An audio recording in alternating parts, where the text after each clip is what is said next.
Welcome back to the loading zone. Today's deep thought: trucks have big wheels.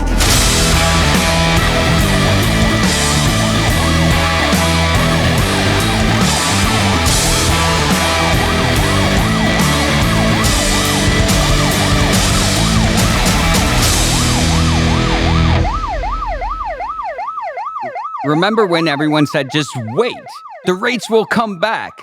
Well, apparently your profit didn't. And that's what we're going to talk about today. ATRI just put out a record of the highest operating cost in trucking history at ATRI, 2.336 per mile operating cost. Diesel is pushing $5 a gallon, and somehow every company with an answer also has another monthly subscription. It's like trying to stop a sinking ship by buying a more expensive bucket. So today, we're going to talk about where your money's actually going and what really plugs the leaks. First, we're going to have Thomas Wasson, the Gandalf of freight, fresh from FreightWaves, joining us.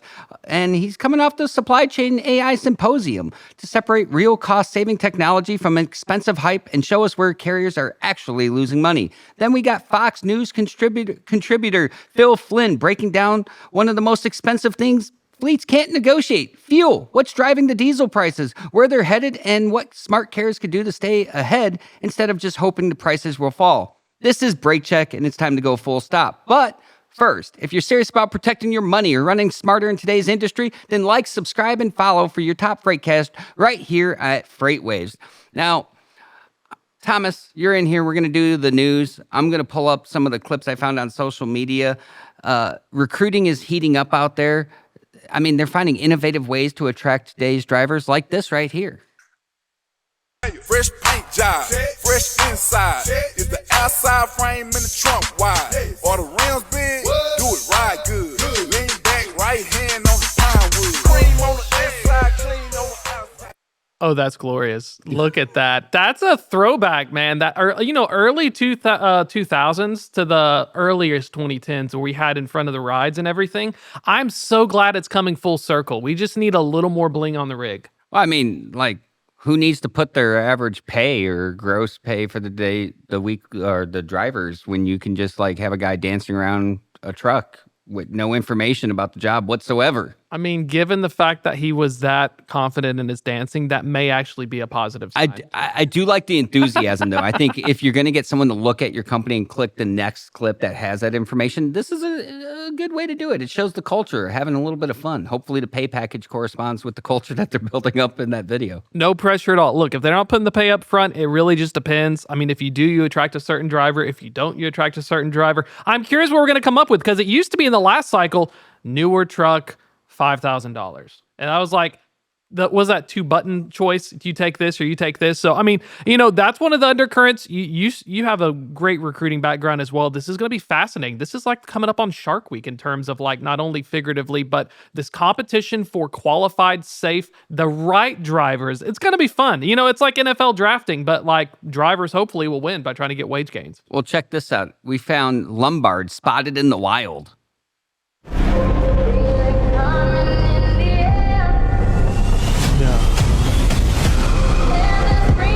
Like Iron Man, the trucking fish. Was he dragging that rig? He was pulling that rig. Oh, but hold on, there's more. Look at this newest California carb commercial. It's not really a California carb commercial. When it says the money don't buy happiness. Beautiful. That's what it's about. That was not really a California carb commercial. That was us having a little bit of fun. But before we get into our topic today, let's go to a shout out from our sponsors over at Hey Bubba AI. Hi, I'm Bubba, the one and only voice AI that solves all your trucking needs. Whether it's dispatch, managing fleet, or negotiating, I can handle it all. With just one command, I can make 10 parallel calls to brokers and negotiate the best rates for you. And it doesn't stop there. I can auto-book the ideal load for you in less than 10 minutes, so that you can focus on driving while I handle everything else. Come, let's work together. Try me out for free at bubba.ai. All right, we're back. We're going to dive into it. And my first guest and I go a little bit back. We got Thomas Wasson. He's the enterprise trucking analyst, and before he ever covered trucking, he lived in it. Fleet management, network planning, logistics, and, well, now talking about AI and trucking. He's been on both sides of the business, fresh from the FreightWaves Supply Chain AI Symposium. He's here to answer the question that every carrier is asking. Where is my money actually going, and which new technologies can help me save some of it?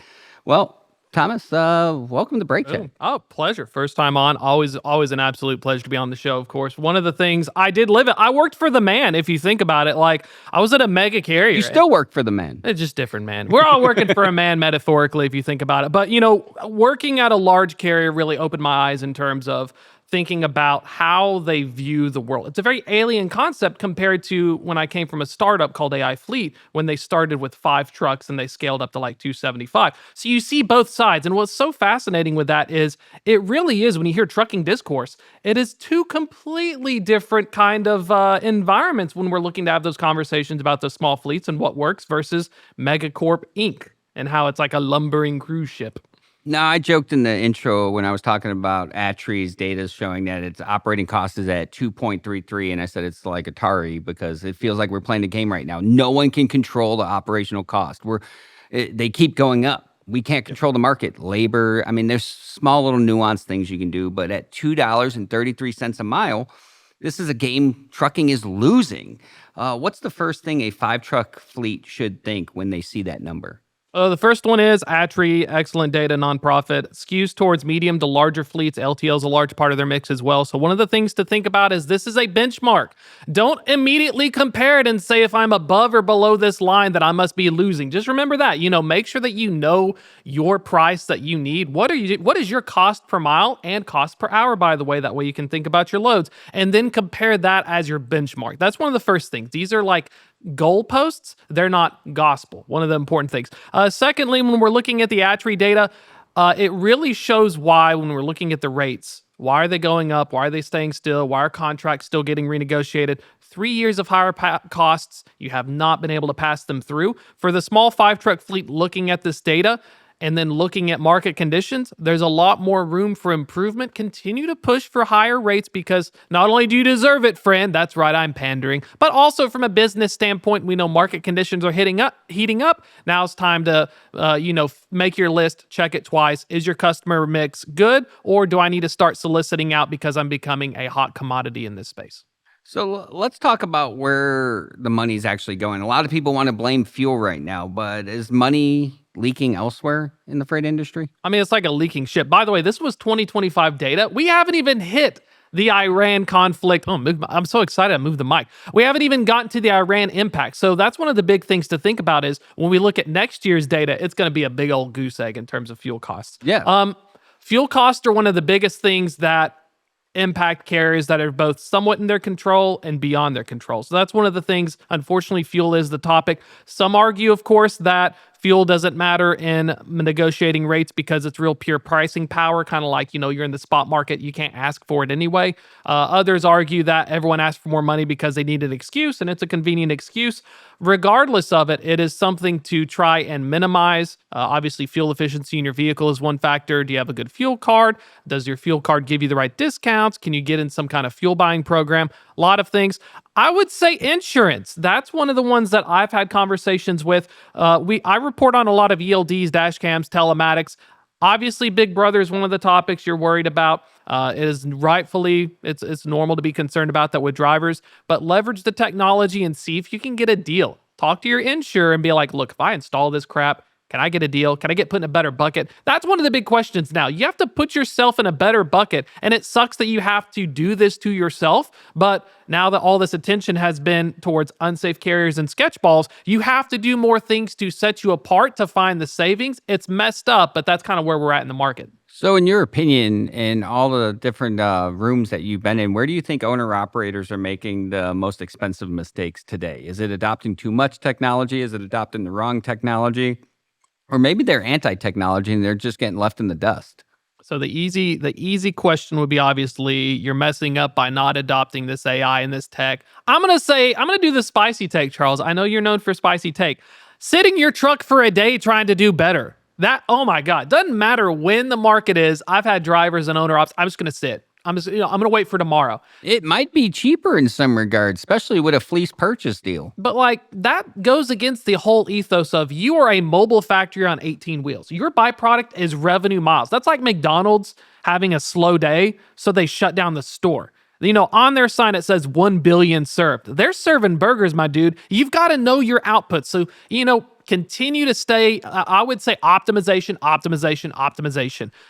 I can't control a lot of these higher costs. They're normally renegotiated in certain times. Stay moving, stay rolling, start identifying, is this a good shipper? Is this a bad shipper? Did I wait 3 hours? Did I wait 1 hour? Do I like this lane? Maybe I'll start doing this lane. Find your groove and continue to put revenue miles on that truck. As the truckers say, you got to keep the door closed. You got to keep moving. That's one of the big things I think in this environment is you can't outrun these fixed costs quickly. It's like frogs in a pot. The water's boiling. It takes a while for it to cool down. But you can continue to move. And that's one of the things I think a lot of owner-operators, if you got your truck paid off, you don't have all these extra costs, sure, you want to sit for a day, by all means. But if you're like a young gun, you're getting started, you're trying to get, you have to continue to utilize that asset. And that's the big thing is I'm going to preach is asset utilization, regardless of market conditions. That's the fundamentals that will help you outrun a lot of these headwinds. So let's shift gears. You were at the AI Symposium. You were on the floor representing FreightWaves as they were covering today's top AI topics and what to expect. What's a tool that stood out for you for a 10-truck fleet and something they should be looking at tomorrow? I would say the ones that help with tracking. When the AI Symposium was a great event, was in Chicago. One of the big topics was the AI hype cycle. So we're at like peak hype. There's a great talk about the trough of disillusionment. What that means is that's fancy words for Gartner. Gartner is like one of the, the Michelin star for restaurants. So Gartner's like the Michelin star for supply chain stuff. And this is the second or third time I've heard Gartner. So if you're like the CTO of a big company, you go to the Gartner index and you show your boss the menu and he's like, okay, I'll buy that one. They seem okay. But for owner operators, flip the script. What's your biggest pain point? Is it some broker bothering me? Well, maybe I need to use an AI that can handle the tracking updates. Is it something where I need some help picking the best fuel stop? Maybe I can use an AI in one of my routing things, or if I have a platform that I'm using and they offer AI tools. I want to say for these drivers, the first thing is don't feel like you have to change the world. The biggest conversations I'm hearing for AI is don't throw the baby in the bathwater. Very specific use cases. Start small. If it works, it works. If it doesn't screw up, it didn't hurt you too much. That's the key thing. So one of my big things that was a pain in the neck when I dispatched, constant check calls and track and trace, automate that. Negotiating for loads depends on if you're busy or not. If you're on the road hands-free, let the little agent do that. That's a good topic. Fueling, where's the best place to fuel and the best time to fuel? That's something AI is doing a better job of, at least finding them in the area. And then finally, back office. Are you automating your proof of delivery? Are you automating the things where you're asking? Because if you have a factor, obviously the factor is taking a cut. So factoring, there's a reason why the people factor. If you don't have a factoring company, having it for where your account's payable, and that basically means where's my money? So we're shooting back to that. One of the things I like about AI is it will, on your behalf, bother people to pay you. And that's one of the things that when you're driving, you ain't got time for that. That's too much other stuff. Oh, guy, I got to go. I got a 30 days plus. AI will do a great job at that. So how do you spot a real AI that's going to be a benefit to your operation and separate it from the noise? How do you know which is going to make a difference in today's world when everyone's coming out with an AI? The models are moving fast. You got to test it. And that's I wish I had better advice, but we just heard look, 3 days ago, some Chinese folks made a model that was better than one of ours. That was one of the conversations at the symposium was that, we know these models will change. We don't know who's still around by next year. It's moving that fast that you just want to learn the fundamentals and learn where in your business your pain points are. And then we ask the question, can I automate it? And the third question, am I comfortable automating it? Can I allow this thing to take over parts of it? And if it screws up, is there a way for me to double check it? That's one of the key things I think for small fleets and owner operators, because everyone's going to bombard you with the greatest freight tech. They're going to give you all of this stuff. They're going to tell you it's like God's greatest gift to the earth and that, AGI is here and you're going to have this assistant and it's going to do everything. That's fine. But you as the owner of your business, being an owner operator, even if you're within a large fleet as a lease purchase driver, anything that's making you have to do your own books, you want to just be very strategic and very picky. Don't feel like you have to do everything. be very selective. So that was one of the fascinating things for attendees at that event, because just like owner operators, large companies are asking the same question. I talked with Ryder Ventures. They were like, bro, we had like 1,000 different pilots, 1,000 across a multi-billion-dollar organization. And they're like, we had to like find pillars, because it was the same issue at a billion-dollar company or your own company. If you're not careful, you'll just get too much crap going on and you won't keep tabs of it. Then nothing happens. So AI is finally being built for carriers, so they're being told. Are fleets still getting leftovers, or are other parts of this business and the industry farther ahead than the carriers right now? And should carriers be trying to catch up, or should they just be letting people be the guinea pigs other than themselves, since shit's expensive? I like that. So you've got the early adopters, the first mover conversation. So one side of this conversation will be, I need to have the bleeding edge. I need to do that. If you're comfortable, what is your risk profile? What's your appetite for risk? You got to imagine your average truck driver age is anywhere between 45 and 65. A lot of these folks, Christ's sakes, I'm like a millennial, and it was 6 months ago they changed all the crap. It's like Bitcoin, man. You have to like know the right words and what's the right wrapper for your AI. It's too much. And so for business owners as well as other individuals, my thing is that you're not being left behind. Focus on the core of your business first. First question, am I profitable? I hope you're profitable right now. Rates are going up. If I'm not profitable, then I'm going to ask, can this be fixed with technology, or can this be fixed by my business process? Do I have a bad lane? Because that's one of the things. Someone will sell you an AI tool. Oh, we'll fix it all. Everyone will sell you an AI tool. But it was a crappy customer. You got a grocer as one of your dedicated lanes. You can't fix 6 hours of layover every single day if you have bad customer mix. So that's one of the big questions I want to challenge drivers and listeners, is that it's okay to not be first. If you know your business and you're confident with that, now you can ask about AI, because after you're comfortable in the running of your business, automation comes in. People make mistakes in businesses large and small by not knowing what they want, and then they just buy the shiny toy, and 95% of the time it screws up. And then they're left wondering, well, why didn't it fix it for me? Well, if you have a bad business process, it ain't gonna work. I'll put my MBA hat on. That was one of the biggest things we learned, was that reading business cases, you gotta know what you do well. And if you drink too much of your own Kool-Aid, you may forget that, and it's not gonna get you where you need to go. Well, we saw that a couple years back when expenses weren't as high as they are now,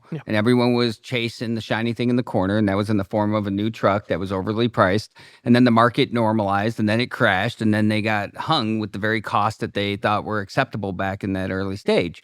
Now we're starting to see this again, only in the form of technology. Everyone's got the shiny object. Everyone's saying, yeah, I got the silver bullet.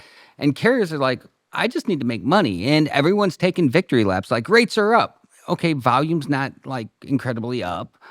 The rates are up, but our costs are up. So we're still getting crushed by margins. Yep. That's one of the big challenges, because there's compared to up cycles in the past, there are new realities. So as we're talking about whether you need to use AI and stuff like that, one of the things I want to caution is get it closer to home in terms of blocking and tackling. Highway and other RMIS, highway validators, they have taken a larger portion, and many of them require ELD connections. So, let's zoom out a little bit.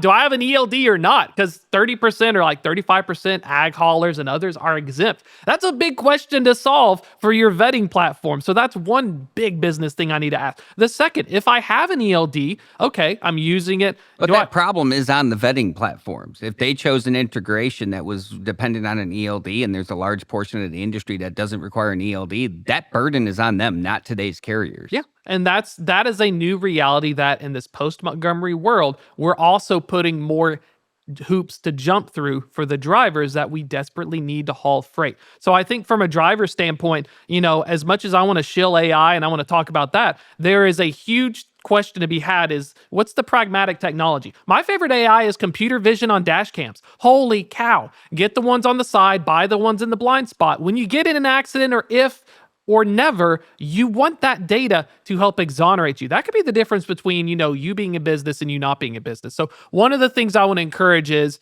AI tools are good. And Thomas's Maslow's hierarchy of trucking needs, one, the most important, not food and water, is my loads and lanes good. Second, shelter. Do I have the capital? Do I have the margins to survive? Is there a roof over my house right now? And then third, self-actualization, all the other wonderful stuff, that's when we start questioning about the AI, the technology, the dash cams, the telematics, the wah. That is a key thing to think about, because I think a lot of drivers, if you're not careful and you don't have your other Thomas's trucker hierarchy of needs covered, you're not going to do well, because you've got half of your damn house like getting rained on right now, and then you're wondering why the AI is not keeping it dry. Like, that's one of the things I think that I really like, especially with your show as well, is you're working on the realities that truckers and drivers are facing. And, for many of them, there's just not enough information out there to help them successfully run the business and understand the complexities. And so that's one of the big things I'm going to keep harping back on, is fundamental. But even when it comes to the tech, it kind of follows that same suite of answers. The answers are built for C-suite, not necessarily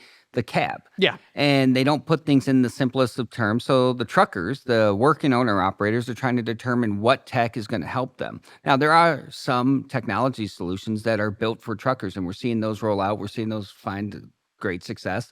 On the other side of things, you have technology providers that are now pivoting to the truckers, and they haven't pivoted their messages. Their messages are still tailored to C-suite.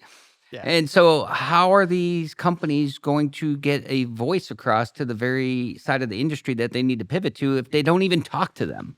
Well, they're not going to be successful. That's the first question. You have to understand, you got to speak trucker to do well with truckers. One of the challenges, and the reason, going back to your point, why do they do the C-suite? Why are we hunting whales? It's because, unfortunately, owner-operators are a huge portion of this market. They have a lot of potential spending power, but because they're often squeezed, they don't always have the funds. They're hard to sell. Potential spending power. Like, it's a bucket. Yeah. they need the potential to put money in the bank first. They're trying to replenish their war chests. That's the potential. I mean, we saw that recruiting video earlier. That doesn't come from a company that's screaming, I got money for recruiting. That comes from a company screaming, I want to stand out, and I don't have $20K a month to spend on driver lead gen. There's huge upside potential with small fleets and owner ops. There's also huge risk. And I think that, it is both the best of times and the worst of times. The worst of times, I don't have the budget. I don't have the time. I don't have the ability to look through all this stuff and try to figure this out. But at the same time, like we saw with that TikTok, I can get my ops manager to start jiggling in front of a truck, and holy cow, that can be viral. And so, it's so difficult, because if I had to go back into the industry, I started in 2014. Completely different world. I came at a large mega carrier. They had ELDs. They had all this stuff that now we're trying to sell to truckers. It was very much siloed, very slow moving. Now it's got to feel like a very exciting but scary kind of world, because if you've been driving for 10 or 20 years, you're just getting bombarded with all of these messaging. So it's both good and bad. I think, circling back to what you said, the ones that are getting into the driver market need to fix their messaging. Bottom line up front. What are you really going to do for these guys? Because they ain't got the budget, nor do they have the patience. But when they do, they will be loyal and they will be great customers. But you got to win them over. It's not like the C-suite with the Gartner. Some of them are putting out free tools for them. You want to win them over? If it's free, it's for me mentality. Because right now, they're getting crushed by margins. Everyone's got their hand out. There's companies that have professionalized separating truckers and carriers from their money. They have. You've got to start free, because, with those guys, look at media and content. My articles are free. I'm going to give analysis on LinkedIn for free, but that's how you build credibility and authority. And you've got to do that with truckers as well. So it is cool. It's the Wild West right now. I'm very excited about it, but I would not want to be a person trying to sell software. Let's just say that. Yeah. Well, let's shift gears a little bit. Let's go to the vanishing spread. Dry van spot rates up 31% year over year to $2.14. Why doesn't that increase feel like a win for most carriers when they look at their bank accounts? It's because you've got to imagine, anchoring. That's one of the big things as well. You ever buy a pool table for $2,000 and they give you an extra $50 for the little thing and they call it free and you think you got a good deal? You're anchored by the $2,000. So for 3 or 4 years, they've been anchored with this higher cost. Let's say it's $1. I'm going to give an example. Let's say I'm just paying $2 a mile, just for the sake of the argument. Don't call me back and say I'm $1.50 I'm doing, but good for you, friend. This is for an argument. Well, let's say you go from $2 a mile and you're making $2.50 a mile. So you got 50-cent spread. Now you're up to 75-cent spread. Now you're up to $2.75. That doesn't feel as good. I've only gone up a little bit. So maybe my take-home pay's gone up a few $100 a week, but it still doesn't really feel that way, because you almost just like MBAs, you got to 10x that. You're not feeling stupid money yet to reframe it psychologically for you. So things are getting better, but you still feel that trauma from years of getting screwed. screwed. Like, there's a big reason why when we're asking if rates are going to go up. So I was looking at Sonar data. We have actually plateaued at the moment. And our plateau, here it is. Our plateau is the best of 2022. That's what's so crazy. So we went and had this July 4th gangbusters, highest ever in the Sonar set. We've settled down to record levels, but like you said, does it feel like record levels, or does it feel like, man, I'm finally getting what I deserve? That is one of the fascinating, that's what I love. If I was a freight broker, I'd hate this right now. I'd be the most dickish dispatcher. I'd be like, where's my money? $1,000 more, buddy, like that. I think there is just as much psychology as there is business fundamentals at play as to why these drivers feel that conditions are not improving. And part of that's been 2 to 3 years of just tough comps. So let's talk the spot to contract spread. It's nearly disappeared. How should carriers try to book freight when this is happening? Oh, I love it. This is great. Ghostbusters and cross streams, weird stuff happens. And so when we see spot markets get better than contract, that is the clearest signal yet that if you're mostly exposed to spot, hell yeah, brother. So, let's push, let's get more. But if you're on contract, if you have what we call dedicated lanes or, committed to lanes, depends on the word, ask for more. Now, as a small fleet owner operator, you don't have like Procter & Gamble, but you may have a broker that you have dedicated lanes with that you've honored the rate for a year. Have the conversations, because the broker is having the conversations, getting more money from the shipper. You bet your sweet butt you need to have them treat them like a customer. Here's what I'm going to say. Small carrier size, big carrier mentality. Goodyear, for example. I was at US Express. Goodyear stole all my tires. Basically, they put tires in my trailer. Horrible customer at the time. I'm not naming when. We got rid of them, or we reduced commitment. We took another customer. There was a Procter & Gamble, a Home Depot, a Tractor Supply. Think of that instead as a small fleet as my brokerage mix. Is it Echo? Is it TQL? Is it CH Robinson? Is it Arrive Logistics? Treat these brokers like customers and means to an end. Doesn't mean you tell them to pound sand. You do a good job servicing, but you also know your worth and you say, look, I'm okay to do this lane committed. I'll give you a little bit of a discount, but it's got to be a win-win. I need to make better for me, while you also obviously are going to get a cut. It's a deal with the devil, but you got to get the fiddle when you play against the devil. So don't be afraid to go against the devil with a violin. Even if you lose a little bit, you still win because you're asking for more. That's the key thing in this market right now, is asking for more. When the spot to contract mix goes up like that, that is a clearest sign yet that, just like poker, start pushing that pot. Start seeing if they're going to balk and give you more. You got to get more in this market. And if you're stuck on a lane for over a year at the same rate, you're wrong. Now, rates went up. Volume is not quite where everyone wants it to be for long-term success. But at the same time, our costs are up. If you're looking at this mix, what should a carrier be thinking right now in order to find success? What shouldn't they be doing? What you shouldn't be doing is just telling people to pound sand, because right now volumes are lower. It is a capacity-induced crunch. If something changes and we get a bunch of Modus decides to work and we get a bunch of safe drivers who have stellar records and MCs, capacity will always re-enter. Sounds like you're dreaming. I am dreaming right now. That's like the perfect equation for success. That's not what's going to happen. But you want to keep it in the back of your mind. Like an ancient Roman, a memento mori, this market will eventually die. That's how you have to keep yourself grounded. I've seen carriers, they get too aggressive. They're like, look at me now, I'm Mr. Big Deal, $2,000 over, click, click. You're still building relationships. And so you can do that play. Chicago carriers do that all the time. That's their thing. Gotta love them or hate them. But think about that in the broader context is, do I have committed freight? Is half of my book something that is repeatable? Can I continue? Because we're harking back to keeping the truck rolling. You can play pure spot and stay out 6 weeks and just ride around the country pinballing. It's a lot more work. It's a lot more risk. Try to find consistency at the right price, at the right rate. And then on your return loads, get that extra margin, get that extra cheddar. That's one of the key things. As a smaller fleet, you want kind of predictability and consistency, not only for your business, but for your stress. That's why I'm losing my hair. I had to do full spot market back in the last big boom. I didn't know what the heck. You could have a $12,000 week or a $7,500 week. It just depended on how the chips fell. It's stressful. You can chase it, but my recommendation is have a little bit of consistency as well. That way you're hedging your bets in the event something happens. Now, that equation for success, a large component of that is the driver capacity. Yeah. And a lot of that's being controlled by enforcement.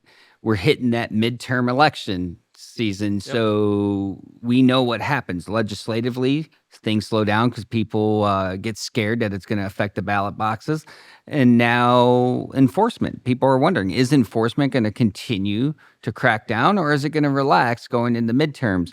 That's going to dramatically change the market for everyone that's playing on the field right now. If they relax enforcement, we risk seeing bottom of another barrel. So I think on the enforcement angle, Eugene Malero, Transport Topics guy, wizard, talked to him on Sirius one time. He was telling me about the surface transportation bill, the House, the Senate. We'll continue to see enforcement all the way through the midterms. It's a priority of the current administration. It is popular for Republicans down ballot. So we're going to continue to see that push. Well, it's popular because we can say safety and also address immigration at the same time. Correct. If you just address immigration, you're going to have a terrible time going in the midterms. You can't just round up people at Home Depot, but you can round up unsafe drivers who are driving on expired licenses in a fake VIN that had a stolen trailer, and that's the win. And the administration's very smart at figuring that part out. Now, into the next year, because you know why the surface transportation bill hasn't passed yet? The Senate, in addition to obviously a few members are absent and, recently had one deceased, the Senate is very hesitant. They go into lockdown. They don't want their name attached to any bills. So, Suzanne Collins of Maine, for instance, ironically, she's in a tough fight right now, Malera told me, but also she was one of the ones that was a key contributor to the Senate's transportation budget. Because in the Senate, you have 30 to 50 staffers, there are only 50 of you. So it's a lot different than the House, where you have the House caucus to figure out how to make roads better. The Senate, it's like Bob and Collins or somebody. So it is a very different play. So right now, I would expect all the way through the midterms into the new year, we're going to see a situation where don't expect a lot of movement, even with Delilah's Law. I had enough to go both ways, but no one wants to put their name on anything right now.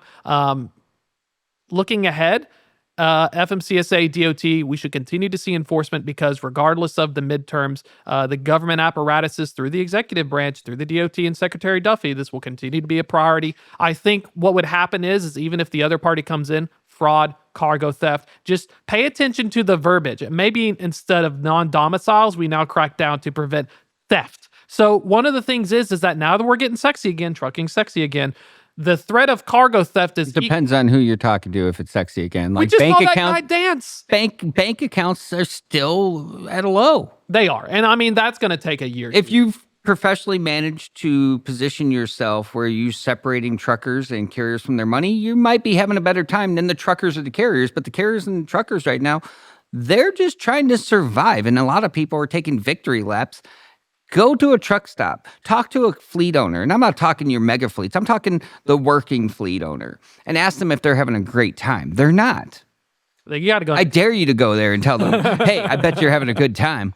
Oh, no, yeah. We show up at the Loves up in Cleveland, Tennessee. Hey, hello, how does it go, fellow kids? You better have that Thomas Wasson fuel card ready to buy their fuel if you're going to say that. That's going to be an expensive date, man. That's like $1,500 a tank these days, or $2,000. Someone's going to correct me on this. But, it's a very valid point. One of the things that truckers have historically struggled with is higher wages. And what we saw because of non-dom and 10 plus years of bringing in other labor, I'm going to look at it from an economist standpoint, bringing in other cheaper labor who is okay with $500 a week because of currency arbitrage is not a recipe for success if you want to have a very healthy market place. So I think for truckers, it will take another year or two because it has to matriculate down. In order for you to pay yourself more, you have to make more money. That's the first step. So rates have to go up. Second step is I have to control my cost. How do I get my insurance under control? How do I get my fuel under control? Right now with the Hormuz situation, I'm going to tee you got your guest as well talking about. Hey, we're live, and he's unfortunately not going to make it. So it's going to be you and I. We're going to dive into the fuel, and we're going to dive into the geopolitical side of things. But when you're a carrier right now and you're looking at all this stuff and you're trying to decide what's the one report, what's the one number I need to be paying attention to every Monday to decide how I'm going to put my pieces on the board, in your opinion, what's that number? What's that magic bullet that you should be paying attention to decide whether you're operationally focused on cost control or maneuvering your fleet into the right market? The first question is, what do I need to make this week? Truckers typically at US Express, we had a thing called Win the Week. It was that big of a deal because you look at it by week. How did week 54 go? How did week 44 go? How did week 42 go? So Win a series of battles to try to win the war. correct. And so the first question is what do I need to clear? What is my total cost calculated? That's the first most important thing. Either it's a cost per mile. Maybe you need $3,000 a week. Maybe you need $4,000 a week. I hope you don't need $5,000 a week. You need to know that first because that is going to influence not only your booking decision, your customer mix. Now, let's say I've established it costs Thomas $2,500 a week, for example, just for the sake of argument.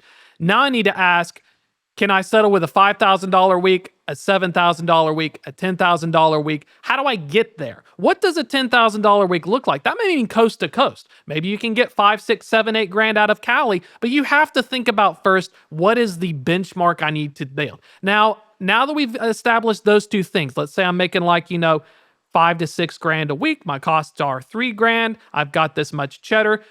How much other stuff is getting taken away? That's the third question. Am I paying for software subscriptions I don't need? Am I paying extra insurance? Am I paying, a bunch of child support? Am I paying some other guy, Earl, for some truck repairs I did a while back? You're paying all of them. The reality is you're paying all of those. Maintenance never stops. Breakdowns happen, so you're going to have unplanned maintenance built into that. Then you got the driver wages, you got labor's up, you got parts are up, you got fuel is up, you got insurance is up. These things are constantly going up.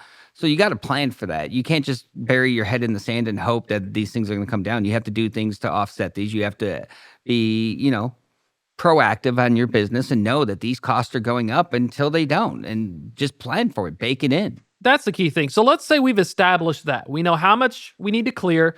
We have a consistently predictable pattern of how much I'm going to make each week, because that's the other thing. Remember I told you earlier, people just shutting down their trucks for a day?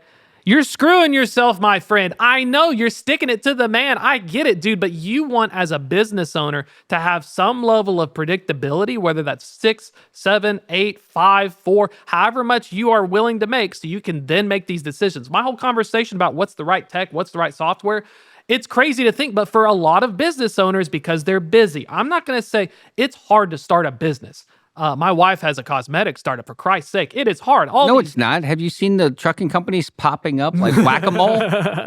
Well, I mean, it's hard to do it right. It's hard to start a legitimate business that's built for success. The secret is fraud, like that meme. But that's one of the biggest things to think about, because a lot of these conversations about technology and the AI, all of those should be had after you have step 1 and step 2 covered.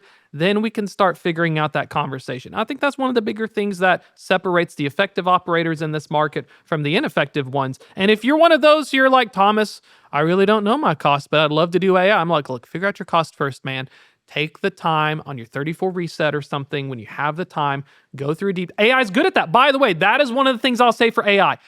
QuickBooks and other groups, they're all trying to put AI tools. If you're not comfortable with using an off-the-shelf tool, see if your QuickBooks or another one has a tool or a chat box to say, how much am I really making?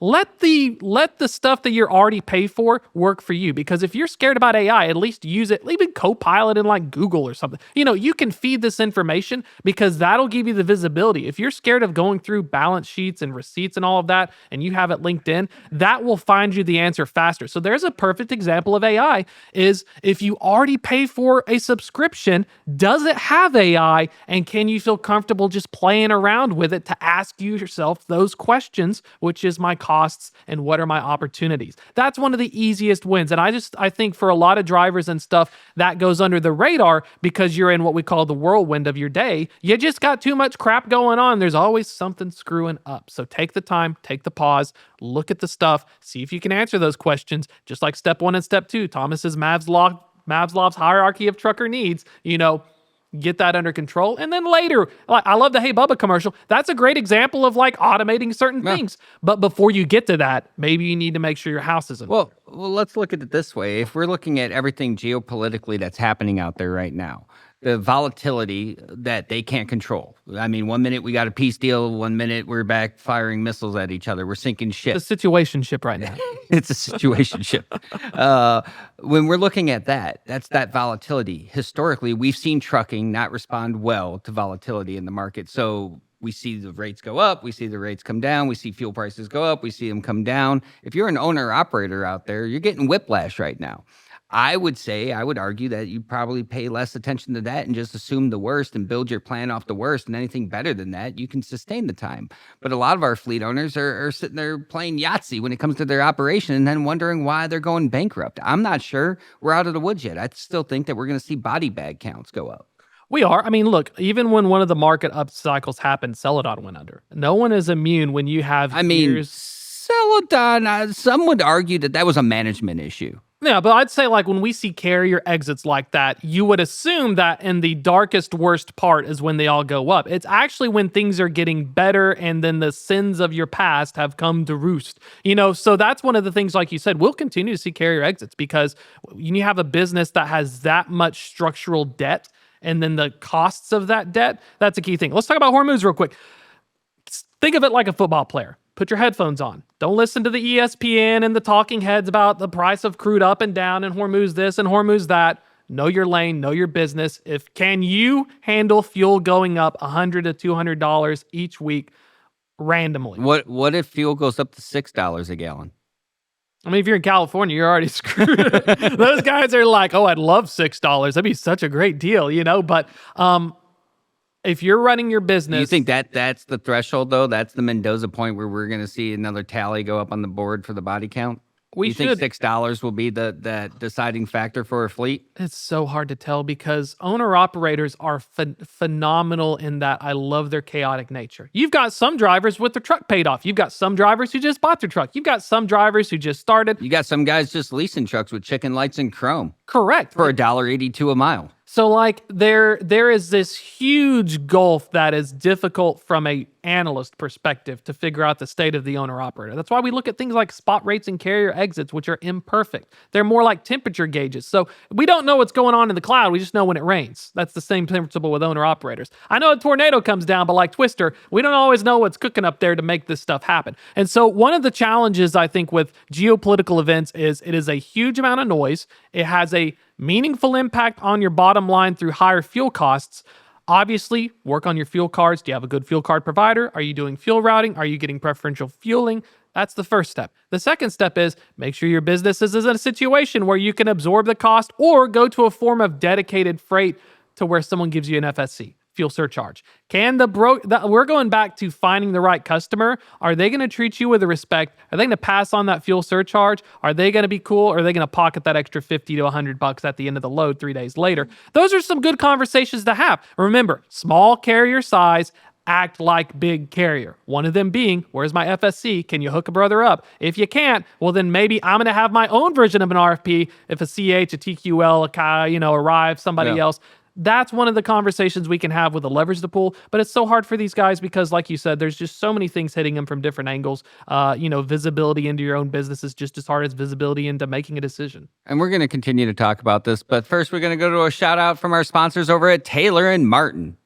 Are you in the market to buy or sell over-the-road equipment?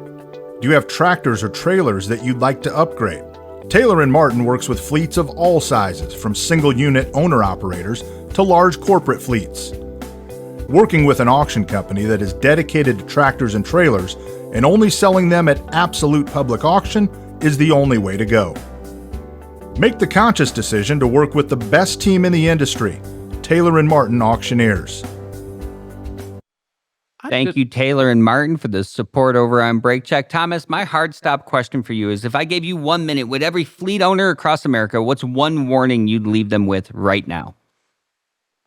Do you have the drivers that you want when the market you deserve? So are you prepared to take advantage of the market? Is your team ready to perform? Or do you have some folks on the bench that maybe you need to? That's the sad part. We talked about drivers being in high demand, good drivers being in high demand. So before you go for $5,000 to bring in a new slick sleeve, are you taking care of your bench? Are you taking care of your roster? Think of it like an NFL team owner. Do I have the talent? Because if Deshaun Watson's on my team and he asks for a raise, you're going to give him a raise. So focus on also helping your drivers through wages, through incentives, give them some of that good stuff, but then also don't be that person who just brings in a new group of people and then alienate the ones who've been working hard every day. You mean like the entire driver corps?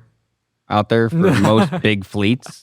Hey, Oh, the pay raises went up and they're making the same as the guy that just walked in the door. God, that happens so much. We could do a whole 30 minutes on that. I've seen it. All right. Well, Thomas, I always appreciate you dropping by and chopping it up.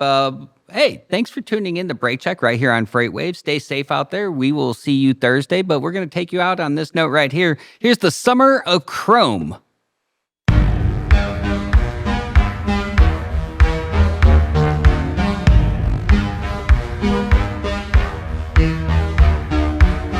Sweet dreams are made of this. Who am I to disagree?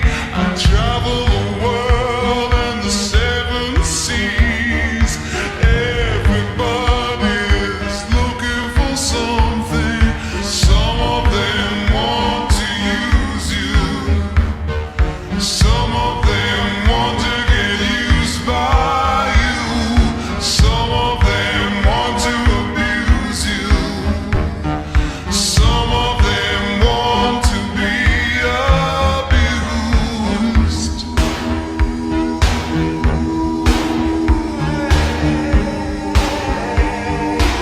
Welcome back to the loading zone. Today's deep thought: trucks have big wheels.